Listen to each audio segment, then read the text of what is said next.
The second half of chapter 6, or section 6.6, is looking at, instead of operations, it's looking at something called a composition of functions. Now, you do composition in geometry class. So if you took it last year, if you're currently taking it this year, composition is when you did one thing and then you turned around and did another. So you did it in geometry with transformations, where you would be given a point or a line and asked to first reflect it and then rotate it. Or first you were asked to translate it, meaning to slide, and then you were asked to reflect it. So it's basically doing one thing after another, kind of putting these ideas together. It's also what composition means in English. You're putting your ideas together. In math, what it means is you're working kind of with multiple functions and working first putting one function inside of another, inside of possibly another. So your notation, there's a couple of different notations, but I'll tell you the one that I like and I'm going to use the most. This is the notation for composition of functions. It is read f of g of x. Sometimes you'll also see they call it fog notation, where you have this little O here. This means the same thing. However, I feel like the first one, the one I circled, is the one that makes more sense to people. And you want to think that you work inside out. So I'm going to spend this video solely focusing on numeric ones, and then we'll do another video that is solely focused on looking at ones that are variables. So if I have f of g of x, I have to be given these two functions. So I'm given my f function and my g function, and I'm asked to evaluate a composition of functions. So if you look at this down here, this is saying evaluate f of g of 3. So what that means is you're going to take the 3, you always work inside out, and you're going to put it into the g function where you see x. So here's your g function. So when you put that 3 in, you're going to have 5 times 3 plus 3. And you're going to get an answer. If you have to use a calculator, if the numbers are big, that's fine. Or if you can do it in your head, that's great too. Once we get that answer, we're going to take that answer and put it into the next function. So again, continuing to work inside out. So now we're going to take that 18 and we're going to put it into the f function where we see x. So instead of 2x, we're going to write 218. So 2 times 18.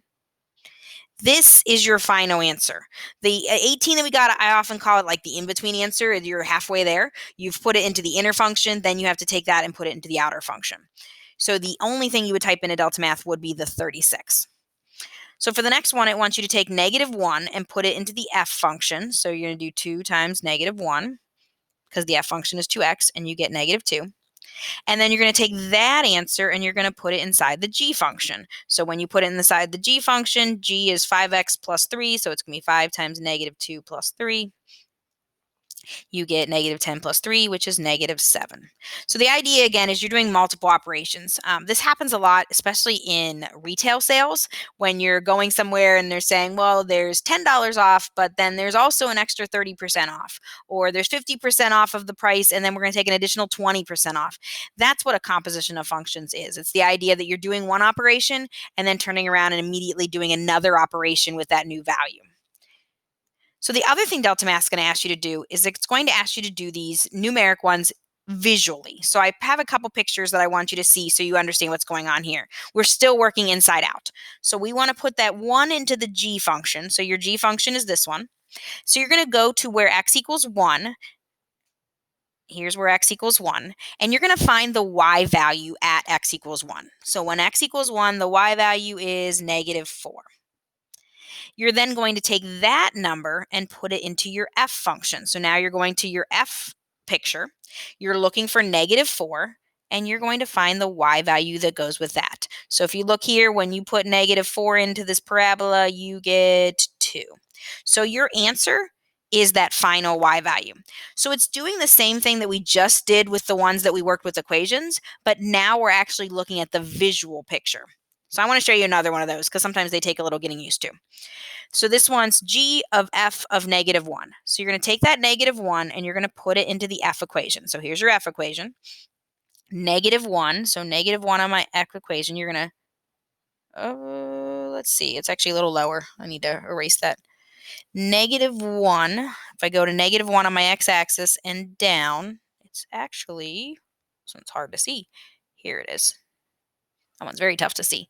So when x is -1, I'm going to go down to -1. It looks like y is -5.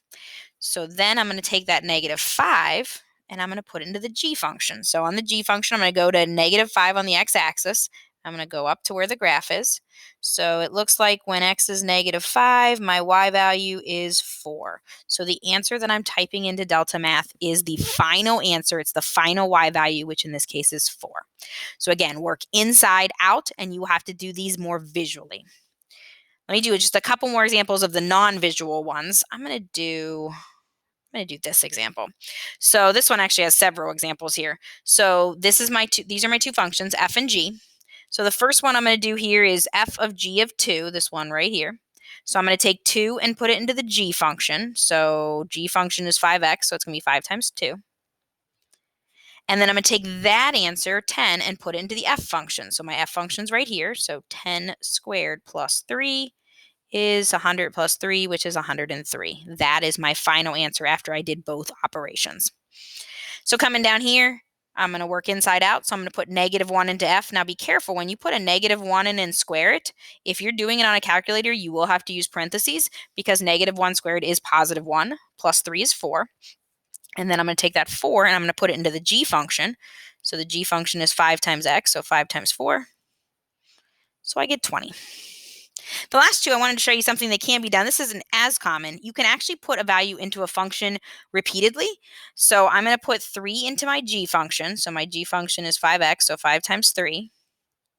But then I'm going to take that answer, 15, and I'm going to put it into the g function again. So now I'm going to take, instead of 5 times 3, I'm going to do 5 times 15. This is kind of the idea if I go to a store and they say, take 50% off of all our items and then take an additional 50% off. You'd have to do one after another. You don't get the item for free. It's not 100% off. You actually would multiply by 50%, 0.5, and then you do that again to get your new price. So this one, you're putting -2 into f. So when I put -2 into f, I get -2 squared plus 3, which is 4 plus 3, which is 7. Again, watch parentheses if you're using a calculator. And then I'm going to put 7 into f, and I get 7 squared plus 3, which is 49 plus 3, which is 52. So as you're working in Delta Math with these, you are typing in only the very last answer, what you get after you do multiple operations. And that's how you do composition with numeric ones, whether they're equations or a picture.